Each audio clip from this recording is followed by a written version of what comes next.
Combination నచ్చని వాళ్ళు కూడా ఉంటారా? I don't think so.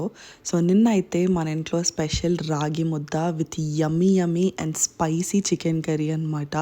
ఇంకా నిన్న చాలా హడావిడి ఉండే, ఎందుకంటే నిన్న క్యాబ్ చాలా జల్దీ స్కెడ్యూల్ అయిపోయింది. లిటరలీ నాకు ఒక 10 minutes మాత్రమే టైం ఉంది. ఈ 10 minutesలో కూడా నేనే తిందామని అయితే ఫిక్స్ అయిపోయినా. మమ్మీ తినిపిస్తా అన్నది, బట్ నాకు ఎందుకో అంత కిక్ అనిపించదు అన్నట్టు నేనే తిందామని అనుకున్నా. సో ఆ 10 minutesలో జల్దీ తిన్నా, కానీ సీరియస్గా చెప్తున్నా, వేడి వేడి రాగి mudda with spicy chicken curry చాలా అంటే చాలా బాగుంది. ఇన్ఫ్యాక్ట్ నాకు చాలా బాగా గుర్తుకుంది. I think that is the last time ఇంకా మమ్మీ చేయడం. So mummy ragi mudda with tomato chutney లేదంటే టమాటో పచ్చడిలాగా ఏదో చేసిందనమాట.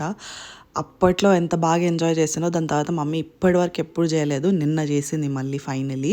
ఇంకా తినేసి మంచిగా క్యాబ్ అయితే ఎక్కినా అనమాట. సో నిన్న చాలా జల్దీ స్కెడ్యూల్ అయిపోయేసరికి 1:25కే దిగిన, 2 o'clock లాగిన్ అయితే ఏం చేయాలో అర్థం కాక ఒక చిన్న నాప్ అయితే తీసుకున్నా. అంతే వీడియో. బాయ్.